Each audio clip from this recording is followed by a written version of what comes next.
Good evening, fellow Toastmasters, Goodness. and welcome to our February Town Hall. I'm Maggie Gahagan, District Director for District 66. For those of you who have been with us many times, welcome back.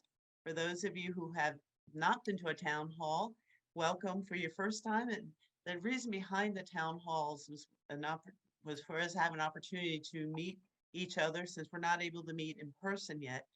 And the idea was that we have a motivational speaker, which we do tonight. And you're going to enjoy this evening. And at the end, we have a little bit of time for questions and answers, just so the district leaders can be visible, accessible, and accountable to our members. So welcome again. I have just a few, well, actually, I have just one announcement, and that is for the presidents in the district. We are having a President's Forum on February 15th at 6:30. Everyone was sent emails about that, and it's all over Facebook. So please put that on your calendar. It should be a good event for the presidents to get together, talk with the trio, as well as some other district leaders. At this time, I'd like to turn things over to Perry Neal, who is our past district director, who is also the district leadership chair for this upcoming year. Perry, the virtual lectern is yours. Thank you, Madam District Director. Well, fellow leaders of Toastmasters in District 66, it's that time of the year. Maggie has asked me to serve as the chair of the District Leadership Committee, and we're looking for candidates for all offices, for Division Director, for all the elected offices, Club Growth Director, Program Quality, and District Director. I guess what I got to say is a lot of people, they think they're not ready yet. And what I tell people is if you wait until you're ready, you waited way too long. If people are coming to you saying, have you thought about serving in leadership?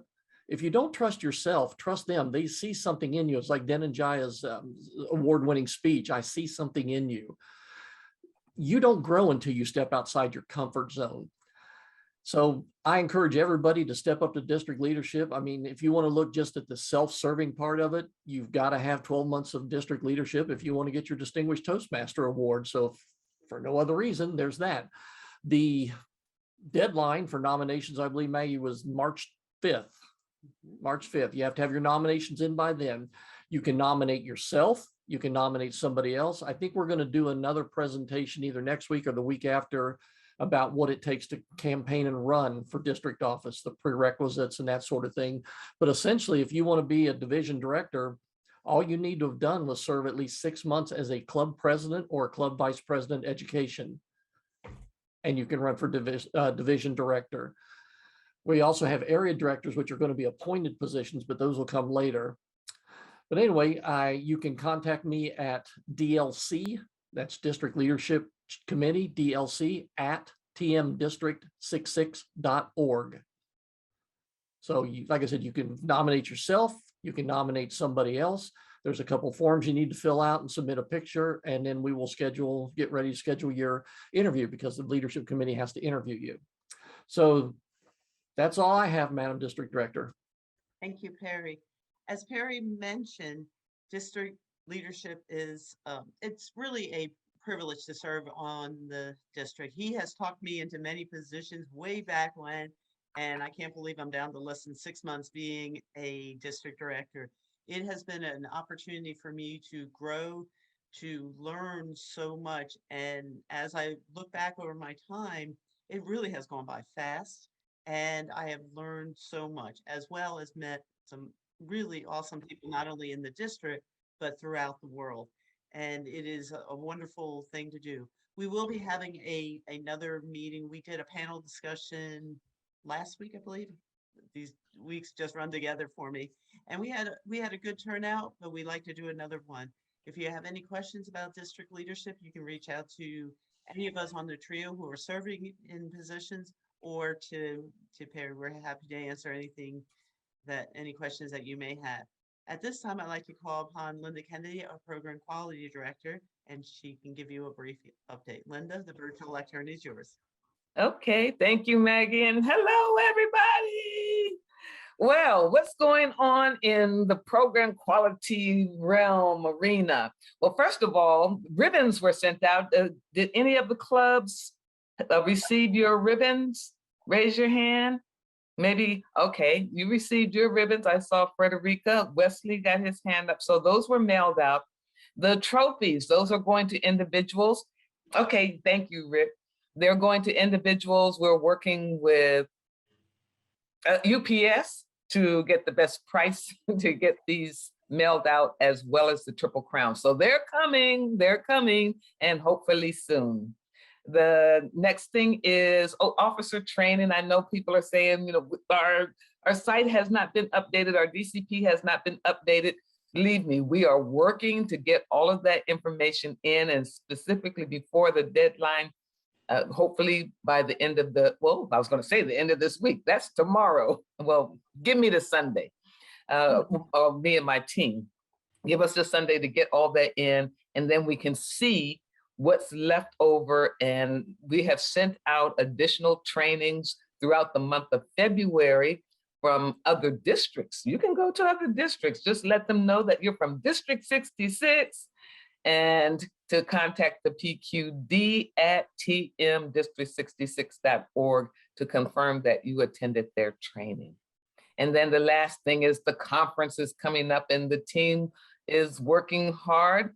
If there's anybody who would like to work on the conference, which is going to be virtual, please send me your name. We need help.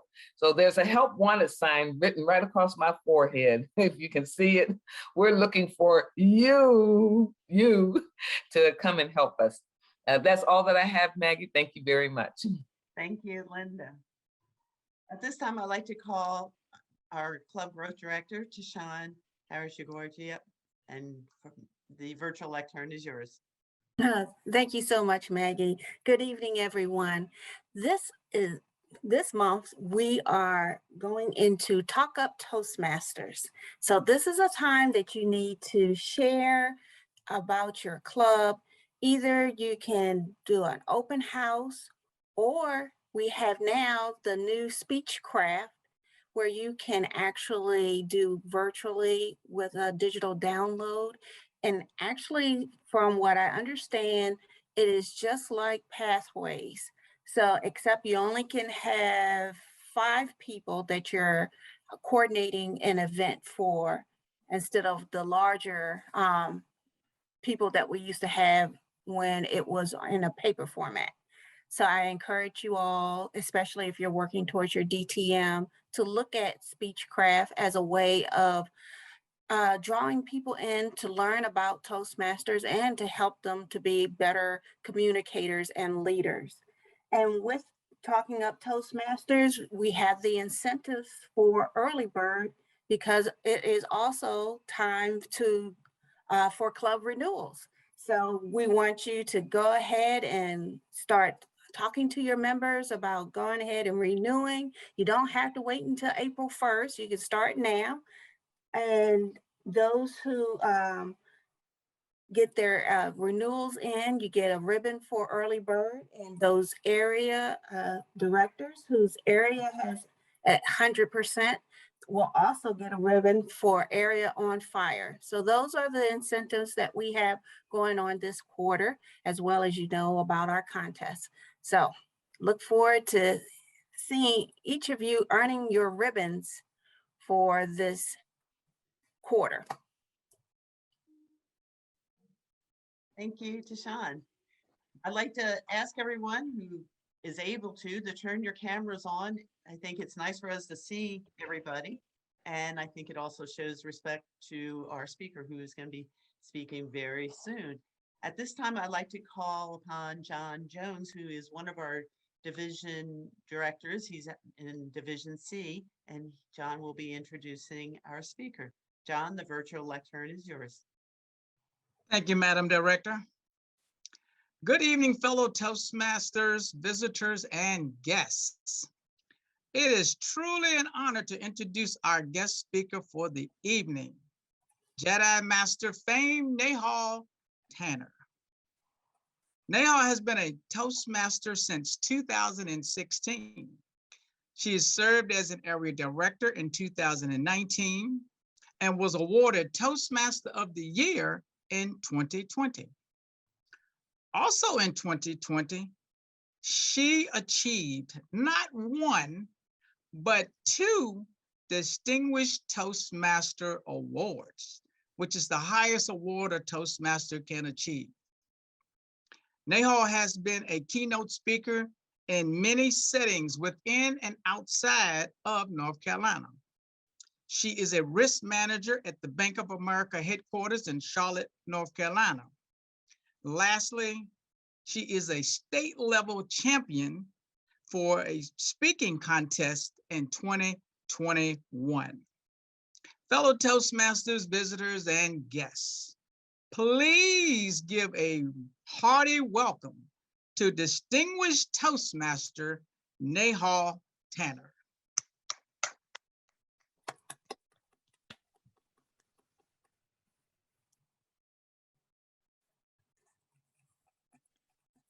May 2nd, 2016. As you see it on the screen, it was told and announced in the microphone that the servant leader of the year 2016 for the entire University of North Carolina at Charlotte goes to Nehal Tanna. It was awarded by the chancellor at that time, Mr. Phillip. This was the award, and along with that, we also had a reserve seating. Now, anyone who will receive an award would either be happy, dancing, smiling, or maybe crying with the tears of joy. But in my case, none of the above happened. I literally ran to the bathroom and I burst into tears. Make no mistake, those tears were not the tears of joy. Those tears were because of the sadness. I felt insulted.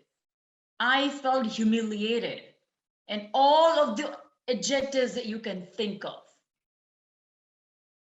Now you may wonder why. What is she talking about? She just got an award. That's what she said. Did I not hear her correctly? No, you did. To some of you who know me also knows that English is my fifth language. I learned it in 2013 for the first time. So in my language, if I translate this award that was 3 years after learning English, that was in 2016, it says Servant Leader Award. So the exact translation means servant equals maid servant. Leader meaning I was the leader or the manager for all the maids across UNC Charlotte. And that's why they were awarding me. I know it sounds so funny. When I start thinking about it right now, I feel I was so stupid.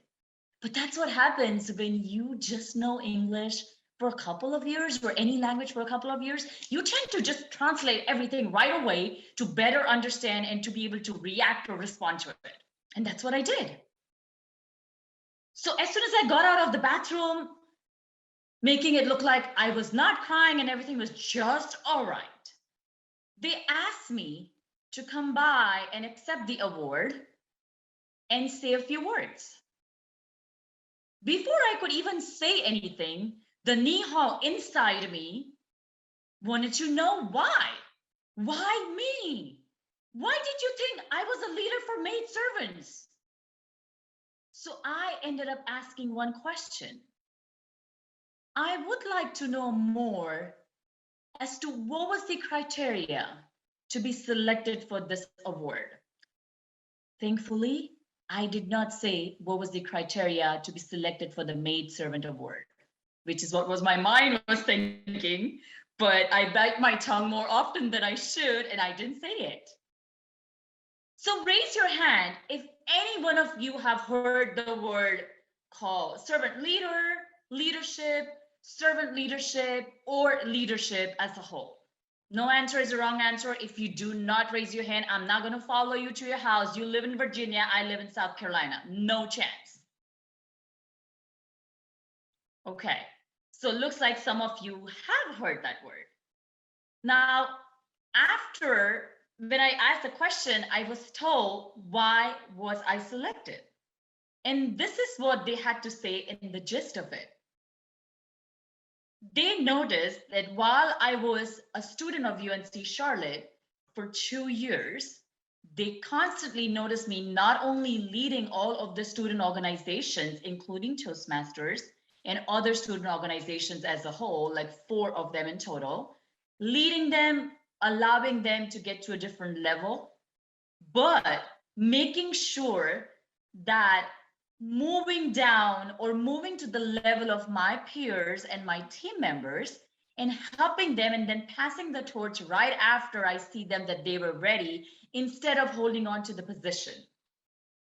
I also instill the sense of duty in others. I put others before me and then I put myself. And last but not least, a very important point that they said, that time I'm not sure if I understood it, that was like 5 years ago, but I did eventually. They said, you were a person of we and not me or I. And that time I was like, wait, what? Because it just totally didn't make sense to me. What is he talking about, we and I? I would say I because I'm a singular, we is for pure plural. That's how English rule goes. Why are they saying that? But I just let it go and then reach out to my English professor later on and clarify this. So these were a few reasons that were given to me, that why had they chosen me?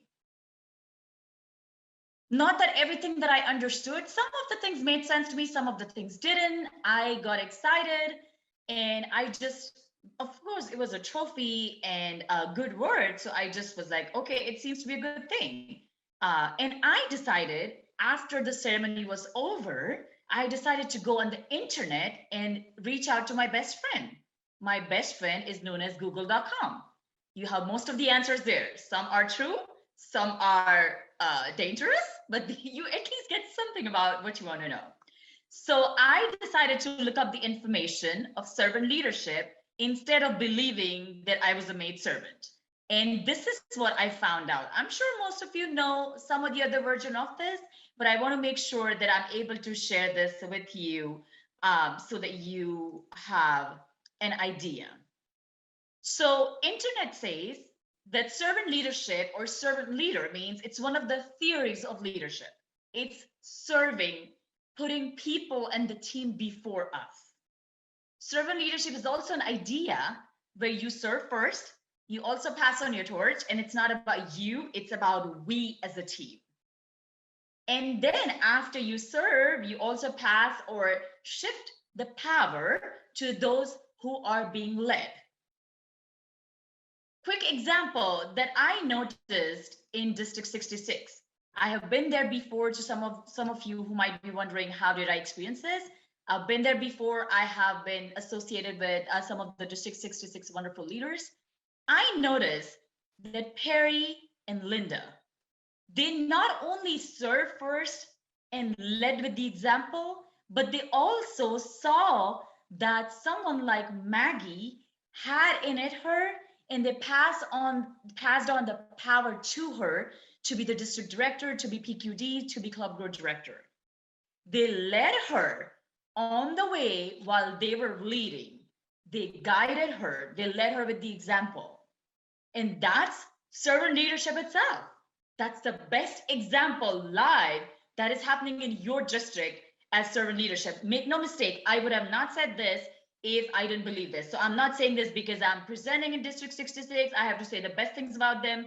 That's not who I am. If I'm lying, my eyes would say it more than my mouth.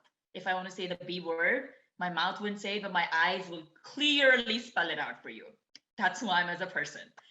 So servant leadership has come to me naturally because I didn't know what it meant. But I have led throughout my life through servant leadership. Today, I'm going to leave you with two things. One is, and sorry, Perry, for what I'm going to say, but I'm just going to say it out. Take it with a pinch of salt. Linda and Maggie have been a part of my heart. I call them sister from another mother. The way I have seen them serve the district, not only during their year, but before, during, and after, has just my whole heart. And actually, it is the living example of what servant leadership looks like in Toastmaster International. I'm just going to leave you with one thing in addition to what I shared. Have you thought of being a servant leader? Do you know how you can get there? And have you identified any servant leaders in your journey who has led you and proved them or presented them as servant leaders for you? If you have any other questions, if you have any other tips or guidance or anything that I can do for your club, for your division, for your district, don't hesitate to reach out to me. My email address is in the chat. Back to you. Thank you.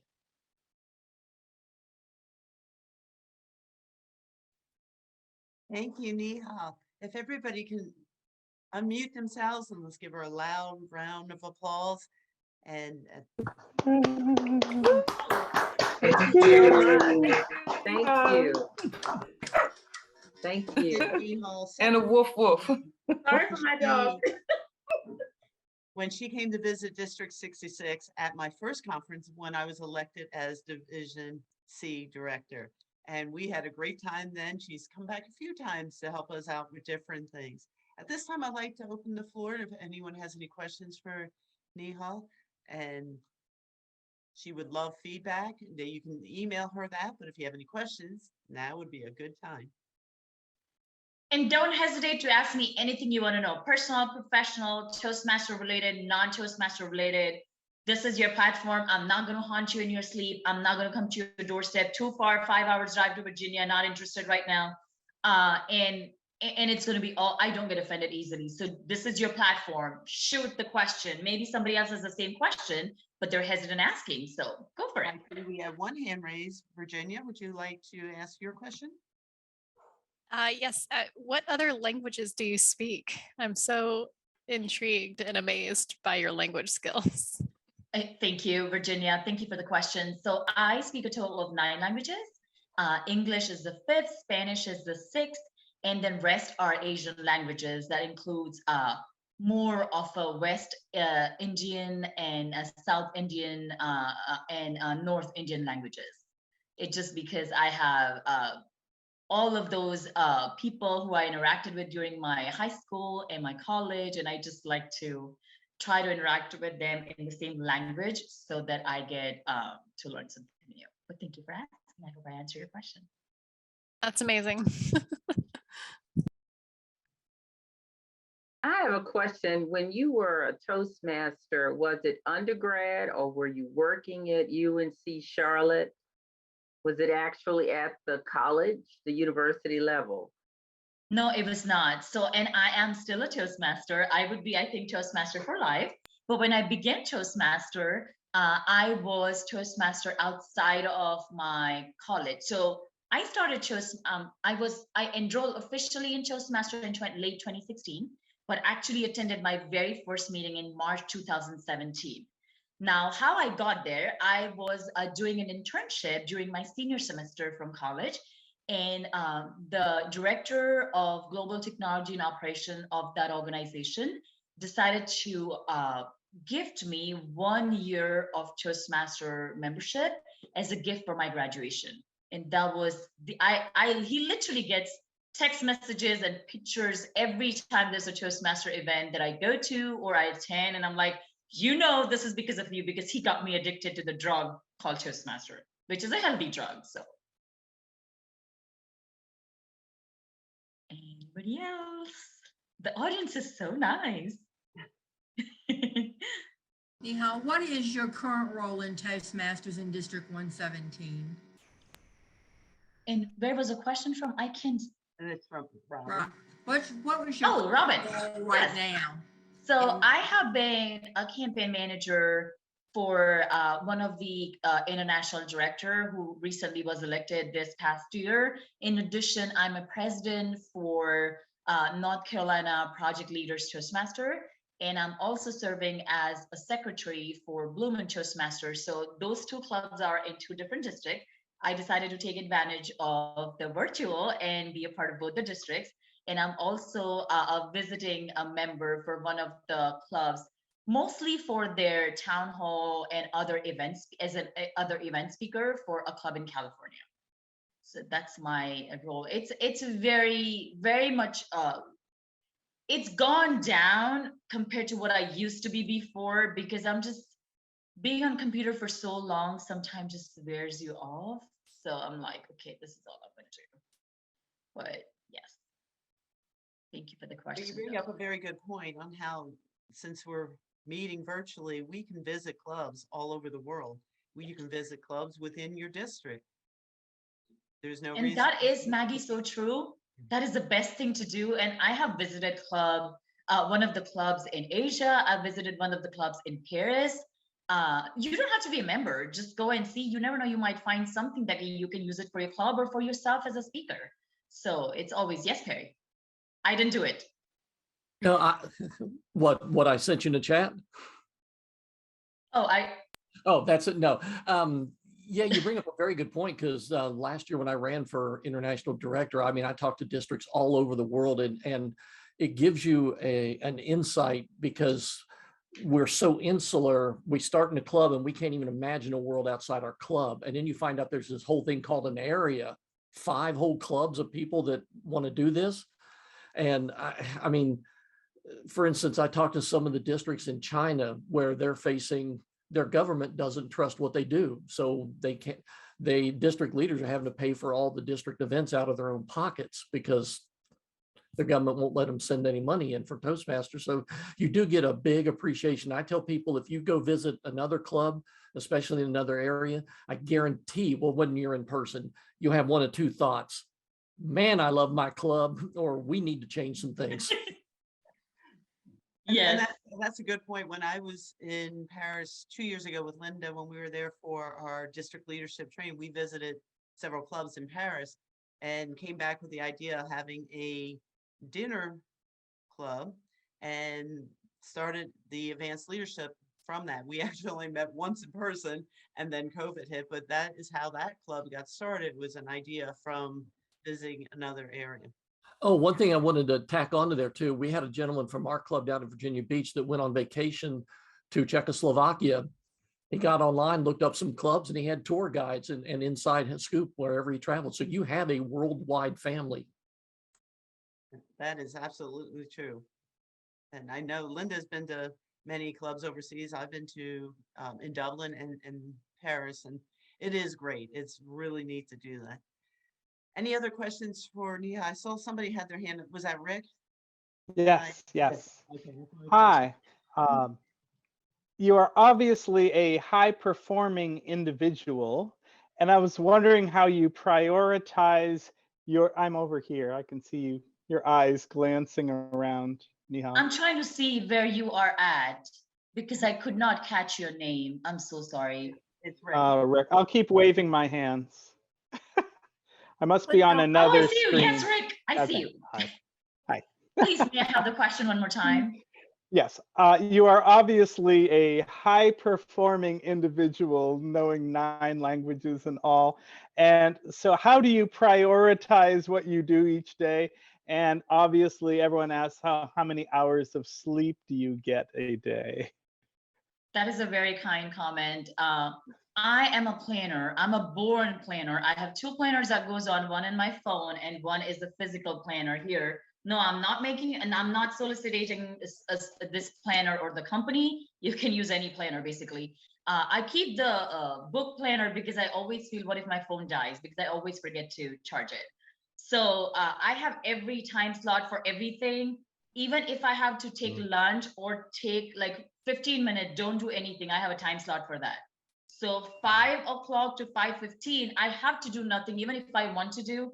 It's just an example. Even if I have a vacation time where it's a day to unwind, if I have to do nothing, I have that plan from what hour to what hour. So my mind has compartments. So if I'm thinking about one topic, the other wouldn't bother me because the doors are closed and the other topic is in the other box. So that's how I can just get the work done in the box that I'm in. And then once that box is done, I manually close it, move on to the other box.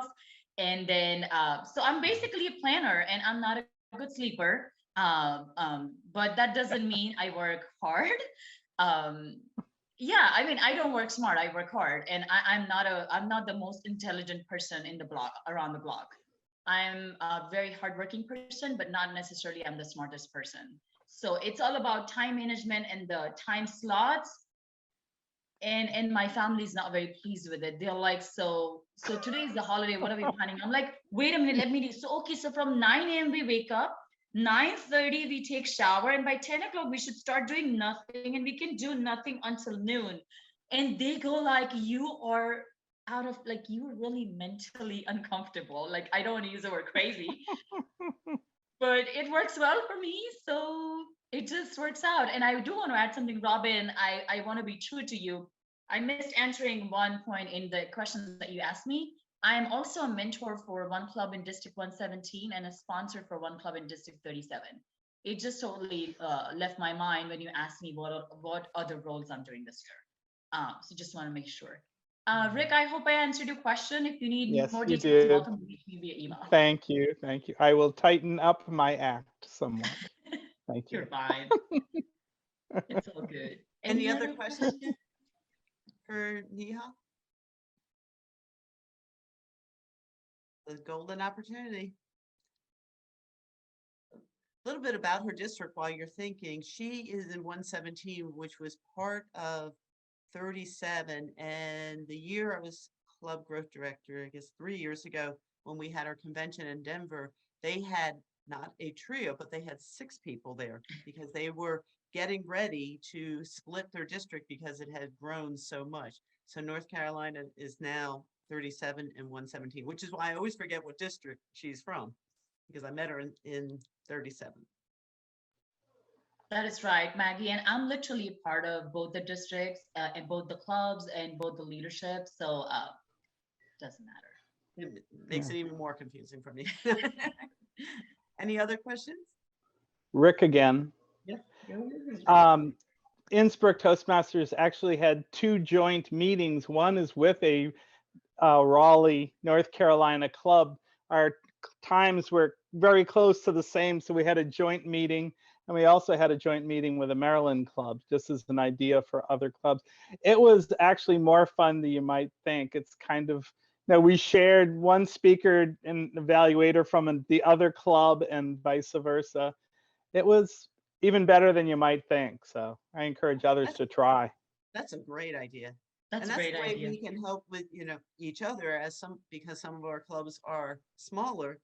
Find another club in your area to work with, and that way you can fill all your roles. And it looks great when guests come because you have a lot of people there.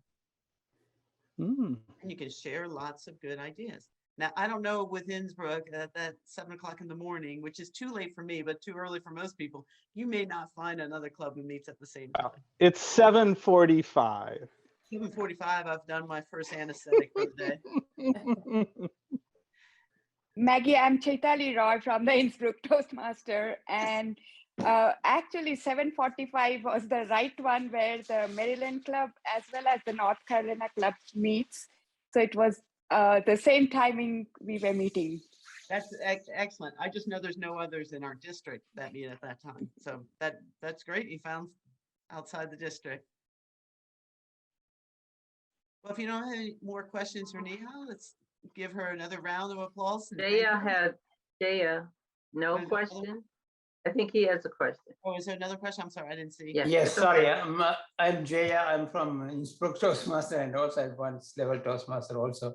I have a question to you. I'm originally from Sri Lanka. So as you know, we come from another country. We have a actually double challenges for us. One was you had to improve our language, and then you had to break through the other competition, basically. So what is any advice that you have for the people who are from other part of the country, how we can improve our leadership skill, but also language and all together? I know you did it very well, so you have any other tips for us? Thank you for the question. First, I would say is ever since I was in middle school, I realized and practiced conscientiously because my mom told me at that time, and I see how it's helping me, that the competition, no matter where you go, is only with yourself from yesterday. And I strongly believe that. I'm not only preaching, but I practice that. So I say that to say that I'm not saying anyone here competes with somebody else, but it's interesting, or it's sometimes it's very natural to feel or feel wow with someone and just feel like, my goodness, he's so amazing.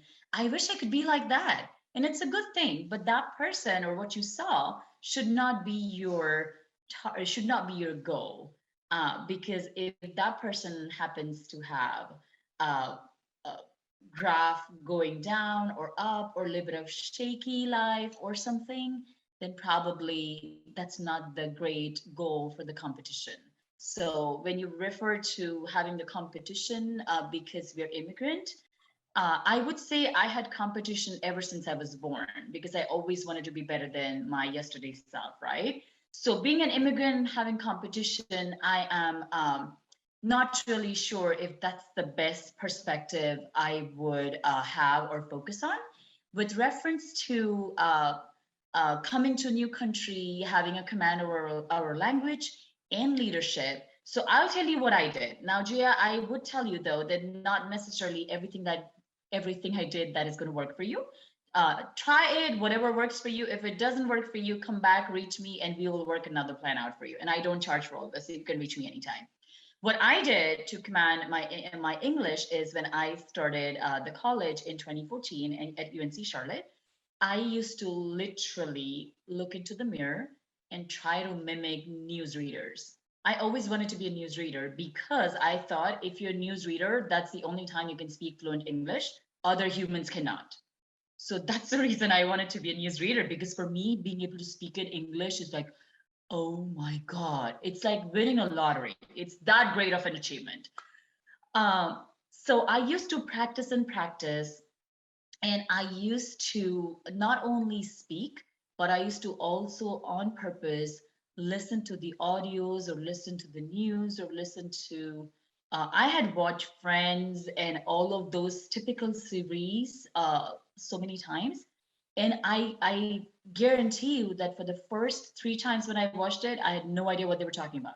Because first they talk in English, then they have sarcastic jokes, and then they have an accent that is an accent for me because I didn't have accent because I didn't understand English that well.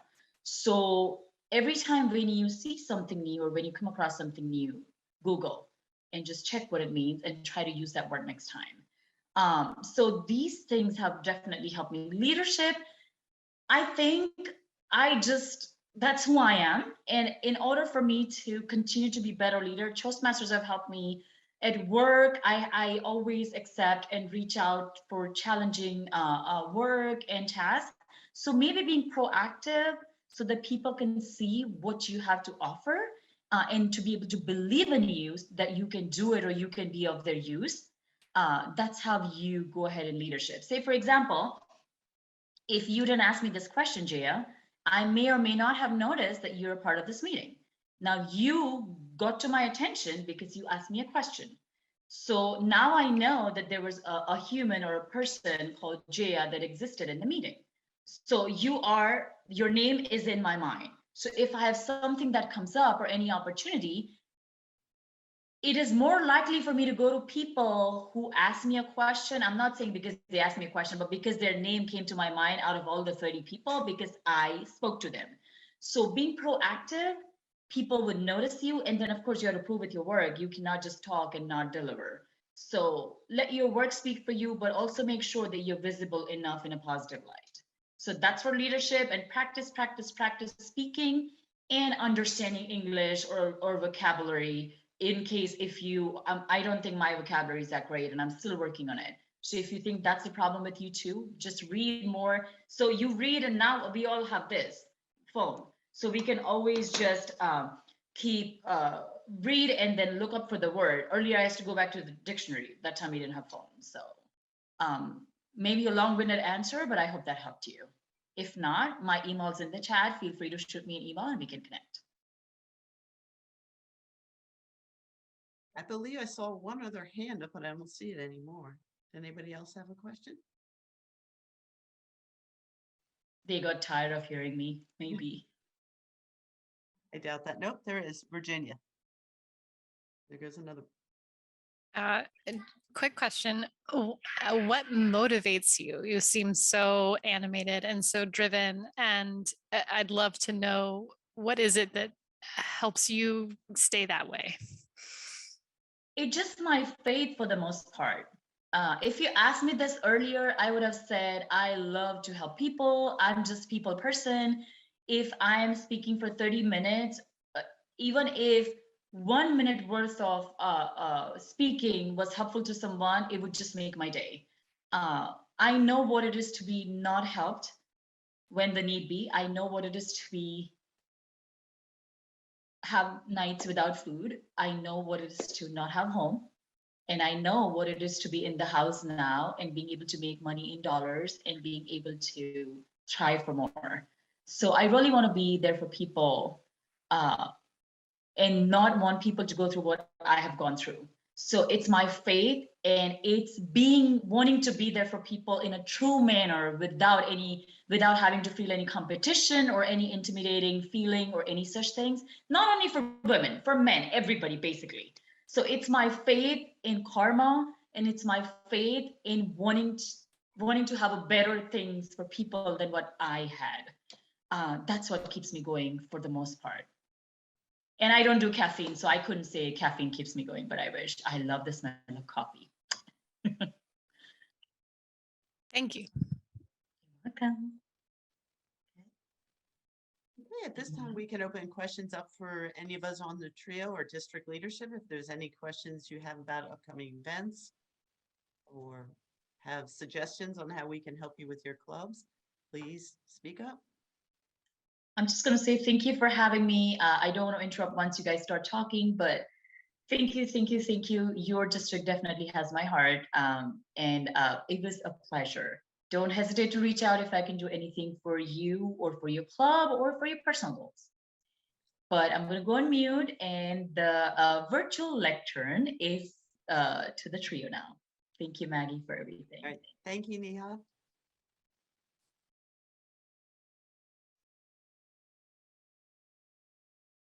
Chaitali Roy here again. I have a question regarding the speech craft.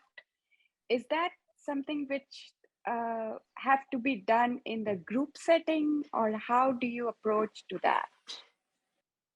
I am going to turn this over to Sean, Club Growth Director. Okay, so with the speechcraft, it is sort of like club kind of sponsored in a way that, or a member of in your club is really to work with those who are like non-Toastmasters. So it would probably be like a community event that your club could put on. There is a fee for the digital download, which is $50, which you can charge. You can charge the participants to make up, to cover that cost. And they will be, and the person, I suggest the person who is working towards their DTM be the coordinator of the event. And then of course you can have people to help support you, but you will be kind of working. And then the way it's done, I think you can have 5 participants at a time, and they will work through the coursework, which I think is maybe about 8 weeks or so, or depending on how well they progress. But it's just like pathways, because you have to go through base camp. They have to go in and put in their speech, evaluations or whatever that are the speeches or the curriculum that they're working on. And so, and towards the end, of course, you can, based on what you charge, you can use that as an incentive to get them to join your club, saying, oh, now that you finished, wasn't this great? How would you like to continue? You can join our club and continue, and they'll get credit for those speeches that they did in the speech craft. So they will already be on their, working towards their path and getting educational credits. But there's more information online. I'm kind of like going off of what I've read so far, but yes, you can reach out to TI and get any additional information. Thank you for the info. Yes, I have seen that on the International Toastmaster, but I was just a little confused at how it works. Thank you for Okay. the clarification. You're welcome.